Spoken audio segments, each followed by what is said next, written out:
Je vous propose peut-être dans un premier temps d'essayer de, non pas de définir peut-être ce que c'est l'APP, mais essayer de cerner un petit peu ce qu'on peut entendre par APP. Donc je le rappelle, APP, apprentissage par problème et par projet. Alors je dirais d'abord que c'est une méthode pédagogique. Dans l'ensemble des méthodes, il y a cette méthode qu'on appelle APP. Alors parmi les méthodes pédagogiques, comme vous le savez, il y a la classe des pédagogies actives. Donc en fait, elle fait partie de la classe des pédagogies actives. Donc je vais m'appuyer peut-être sur ça pour cerner un petit peu cette APP, puisque comme c'est une pédagogie active, en fait, on va retrouver les ingrédients de toute pédagogie active, ou de la plupart des pédagogies actives, à savoir qu'on va proposer aux étudiants donc une situation problème. On va proposer donc à une équipe d'étudiants donc une situation problème, donc on va les mettre en équipe. On va leur fournir des ressources. C'est souvent donc l'enseignant concepteur de l'APP qui a choisi les ressources en adéquation avec la situation problème et les objectifs d'apprentissage. Et on va leur demander, donc la plupart du temps, donc une production donc à fournir, qui n'est pas essentielle, puisqu'en fait, comme je vais peut-être le redire à un moment donné, ce qui est essentiel, c'est l'acquisition des acquis d'apprentissage et non pas la production à la fin du projet ou du problème, mais qui va être pour nous peut-être un indicateur qui va nous servir un peu plus tard dans la phase d'évaluation. Donc voilà. Donc je reprends rapidement. Donc l'APP, une pédagogie active, on soumet des équipes d'étudiants à une situation problème, on leur fournit des ressources, un tempo aussi pour qu'ils arrivent donc à une production. Et c'est par le biais de la résolution de ce problème qu'ils acquièrent leurs compétences ou leurs connaissances. Alors, j'en profite d'ailleurs pour faire un petit peu une différence avec ce que j'entends de temps en temps, projet qu'on appelle projet d'application. Projet d'application, on est beaucoup plus dans un schéma dit classique, on a eu des cours, des TB et en fin de cursus, donc on applique en fait les connaissances qu'on a pu acquérir dans un projet. Alors que là, on est plutôt dans une idée d'acquisition. Donc si on parle d'apprentissage par projet, c'est le projet et c'est la résolution du projet qui permet l'acquisition des compétences. Voilà une différence qui peut-être à noter.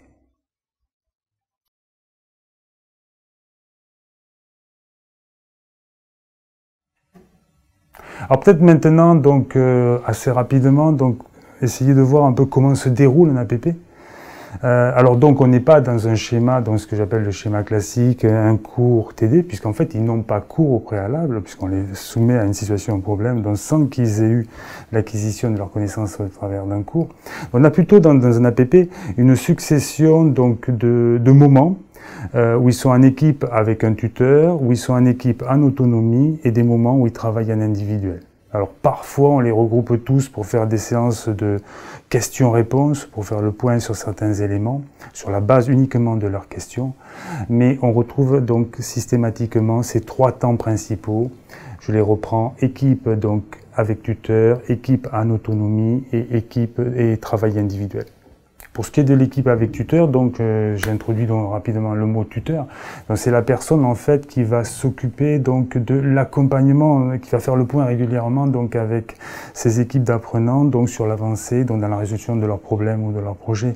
Il va veiller donc à deux points essentiels en fin de compte. Il va veiller d'abord au suivi de la méthode de résolution de problèmes et il va veiller également donc à la dynamique du groupe. Voilà.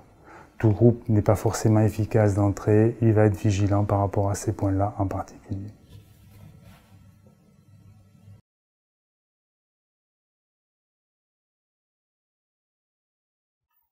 Alors, souvent, les enseignants que je rencontre, soit dans des formations ou dans des présentations donc sur l'APP, me demandent justement quel est l'avantage d'utiliser cette méthode. Alors, je parle souvent de la motivation. Donc, cette méthode impacte la motivation des étudiants. Alors pourquoi? C'est relativement logique, je dirais cohérent.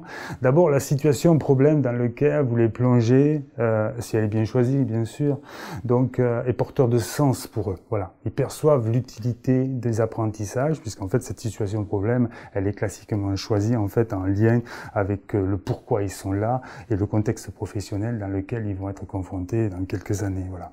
Donc là, porteur de sens, voilà, ils perçoivent l'utilité en fait de ce qu'ils font.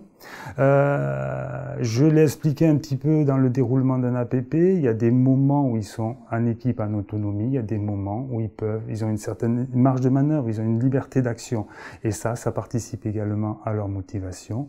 Et dernier point, en avançant régulièrement donc dans la résolution du problème et du projet, donc, ils s'aperçoivent qu'ils y arrivent, alors qu'ils n'ont justement pas eu cours avant.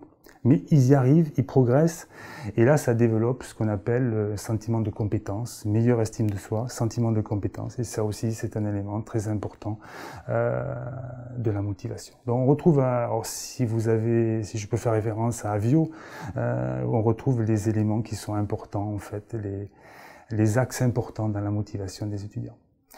Au niveau des études, on parle souvent des études, est-ce qu'il y a des études qui montrerait donc l'efficacité de la méthode. D'abord, il faut être clair, hein, ce type d'étude est très difficile à mettre en œuvre. Néanmoins, on en trouve. Alors, avec le désavantage peut-être qu'elles sont la plupart en langue anglaise, et la plupart en fait montrent clairement donc une meilleure rétention de l'information dans le temps au niveau donc des acquis d'apprentissage. Ensuite, je rajouterai que donc, je l'ai dit au début, donc l'APP, ça fait partie de la classe des pédagogies actives. Il ne faut pas oublier qu'il y a toutes les théories socio-constructivistes qui sont derrière et qui s'appuient donc sur le comment l'individu apprend et sur la réflexion de comment l'individu apprend. Et je pense que donc sur cette base théorique-là, donc on peut aussi avoir des garanties quant à l'efficacité de cette méthode. Et enfin, dernier point, et c'est pas des moindres, pour nos futurs étudiants qui vont intégrer la vie active, c'est aussi pour eux le moyen de développer des compétences transversales. Pendant ce projet qu'ils mènent, pendant ce problème qu'ils ont à résoudre en équipe, ils développent leur capacité de communication, ils développent leur esprit critique, leur capacité à présenter des résultats, leur capacité à rechercher de l'information, ainsi de suite. Donc, je dirais développement aussi de compétences transversales qui peuvent leur être très utiles par la suite.